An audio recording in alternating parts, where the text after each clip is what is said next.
വനവീരൻ കടോൽക്കജന്റെ ഇതിഹാസ കഥയിലെ 6ാം ഭാഗത്തിലേക്ക് ഏവർക്കും സ്വാഗതം. നമ്മുടെ പ്രിയപ്പെട്ട വീരൻ ഒടുവിൽ കുരുക്ഷേത്ര ഭൂമിയിൽ പാദമുറപ്പിക്കാൻ പോവുകയാണ്. അവന്റെ ആ മാസ് എൻട്രി കാണാൻ നിങ്ങൾ തയ്യാറാണോ? തയ്യാറാണെങ്കിൽ ഇപ്പോൾ തന്നെ ഈ വീഡിയോ ഒന്ന് ലൈക്ക് ചെയ്തേക്കൂ. കുരുക്ഷേത്ര യുദ്ധം അതിന്റെ എല്ലാ ഭീകരതയോടും കൂടി നടക്കുകയായിരുന്നു. കൗരവപ്പടയുടെ പടുകൂറ്റൻ ആനകളും കരുത്തരായ വീരന്മാരും പാണ്ഡവ സൈന്യത്തെ വല്ലാതെ ബുദ്ധിമുട്ടിച്ചു. അർജുനനും ഭീമനും ഒരേ സമയം പലയിടത്തായി പോരാടേണ്ടി വന്നു.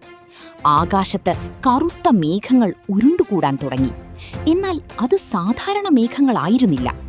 പെട്ടെന്ന് ഭൂമി ഒന്നാകെ കുലുങ്ങി. പാണ്ഡവരും കൗരവരും ഒരുപോലെ അത്ഭുതത്തോടെ ആകാശത്തേക്ക് നോക്കി. മേഘങ്ങളെ വകഞ്ഞുമാറ്റി ഒരു പർവ്വതം താഴേക്കിറങ്ങി വരുന്നതുപോലെ കടോൽക്കജൻ കുരുക്ഷേത്ര ഭൂമിയിൽ വന്നിറങ്ങി. അവന്റെ ഭീമാകാരമായ രൂപം കണ്ട് കൗരവപ്പടയുടെ ആനകൾ ഭയന്ന് ചിതറിയോടി. എന്റെ അച്ഛൻ എവിടെ എന്നവന്റെ സിംഹഗർജനം ആ യുദ്ധക്കളമാകെ പ്രതിധ്വനിച്ചു. തന്റെ മകന്റെ ശബ്ദം കേട്ട് ഭീമസേനൻ ഓടിവന്നു. വർഷങ്ങൾക്ക് ശേഷം തന്റെ മകനെ ആ യുദ്ധവേഷത്തിൽ കണ്ടപ്പോൾ ഭീമന്റെ കണ്ണുകൾ നിറഞ്ഞു. കടോൽക്കജൻ തന്റെ അച്ഛന്റെ മുൻപിൽ മുട്ടുകുത്തി അനുഗ്രഹം വാങ്ങി. അച്ഛാ, ഇനി ഭയപ്പെടേണ്ട.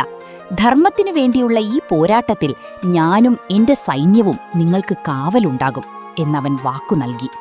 എന്നാൽ കടോൽക്കജന്റെ വരവ് കൗരവപാളയത്തിൽ വലിയ ഭീതിയുണ്ടാക്കി. ദുര്യോധനനും ശകുനിയും ഭയത്തോടെ ആ രൂപത്തെ നോക്കി നിന്നു.